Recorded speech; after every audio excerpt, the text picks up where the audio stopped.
So one of the big topics of conversation that's happened over the past week is the UFC cutting a handful of ranked fighters, including a former title challenger.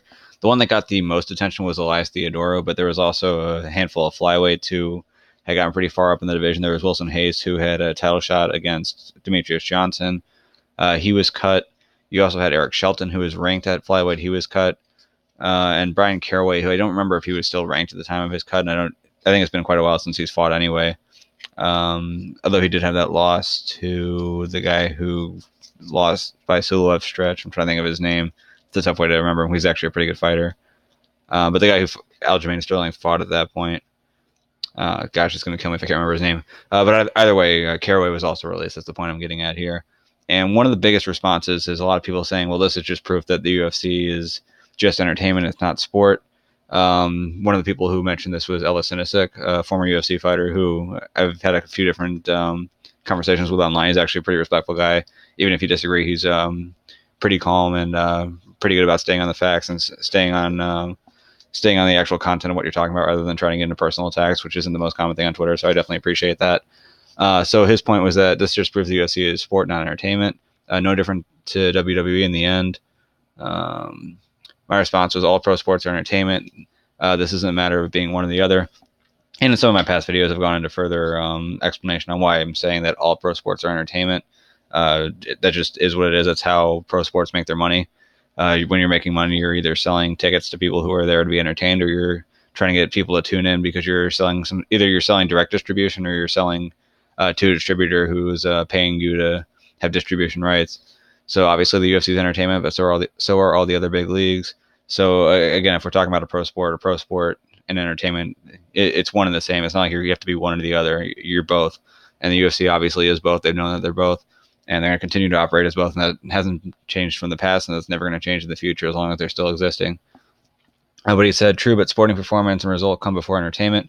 Would the Olympics cut a runner from the final because they weren't a fan favorite? Would they have a runner in the final that hadn't placed in 10 years but won some time before that? And then I said that's not what defines a sport. Wildcards exist in individual sports like golf and tennis. So, for example, in the U.S. Open, there are a number of spots or a number of seeds that'll be qualified just based off of your ranking in the ATP, but there's also a handful of wildcards that are available. So, for example, if there's for the U.S. Open would actually be a really good example. A lot of times the USTA will put a lot of guys, and I guess I should I don't know that everyone's a big tennis fan. For the U.S. Open and for a lot of these majors like the French Open that's going on right now, there's 128 competitors in there. But a lot of times, if you have like the U.S. Open, for example, the USTA will let in some Americans who are ranked like in the 200s or the 300s or sometimes in the 500s as wild cards. Sometimes they'll also give wild cards to some bigger name players if they're not ranked high enough. So, for example, when Maria Sharapova came back from her doping suspension, she wasn't ranked in the top 128, but she got a wild card into a major. So that does happen in individual sports. And then I also mentioned that teams often release starters who make more money than inferior players to make salary cap space. I don't know. I just like my own tweet. That's a lame thing to do. Also, he said also, I'm saying they're entertainment first, sport second. Then he's talking about a few different leagues. They're sport first, entertainment second. I disagree with that. They're definitely entertainment first, sport second. That goes back to the article that I have up right here. So this is back from February. So the Atlanta Falcons are my favorite football team. So this was an example that came right to mind. They had a starting cornerback named Robert Alford. He was their number 2 guy with Desmond Trufant. Alford if he was still on the team right now, he would still be the number 2 guy by merit. But he got cut, and the reason he got cut is because they figured that he wasn't making enough money to justify his salary. So instead of keeping him around, they are moving up some of the players who are below him. One of them is Isaiah Oliver, and then they also have a couple of draft picks that they brought in as well. So this is an example in the NFL, a sport that people consider to be a pure sport, not just entertainment, where better players are being released for cheaper, younger players who potentially could perform at a similar level, even if it's a little bit diminished from what they're used to having. So this isn't something that's just a UFC thing. So that's what I mentioned here. I was talking about the Robert Alford and Isaiah Oliver thing. He said disagrees. I think fighters are the equivalent of the entire team. Team analogies don't translate. And it's true. One of the things that bugs me the most when people talk about UFC compared to other sports is when they're comparing it to team sports, because there's a big difference between individual sports and team sports.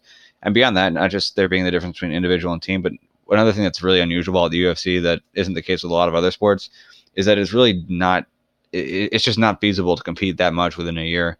So if you're a tennis player, you can play over 100 matches in a year, and it's not much for you. If you're a wrestler, you can wrestle 100 matches. Now, granted, that's a ton for you. Uh, it's not just in season, but also if you're doing outside tournaments. But it's still possible to do 100 matches in that. It's possible to do 100 matches in jiu-jitsu. You can play a lot of rounds of golf. But for MMA, you really can't do it that much within a year. I mean, if you do it 6 times in a year, that's really active, and that means you're just doing it once every 2 months. So because of the fact that you can't compete that often, it really forces the sport to be put in the hands of matchmakers, and that's kind of what's happened. And there are definitely downsides to it. It's tough for a guy like Elias Theodorou, who, maybe he is one of the top 10 middleweights. Never was ranked that high, but you never know if he had the opportunities how he would have been able to prove himself. He did lose to Derek Brunson. He did lose to Thiago Santos, but it's tough for him to have his career end this way. But does this mean that the UFC is now WWE now? I mean, it's always been entertainment. I guess if you are just now realizing that entertainment's been an aspect of this professional sport, then I guess wake up, or thanks for waking up. But to me, this doesn't seem like there's anything that new here. It doesn't seem like anything that crazy is going on. So for me, it seems about fair. This is what we're going to see in the future too.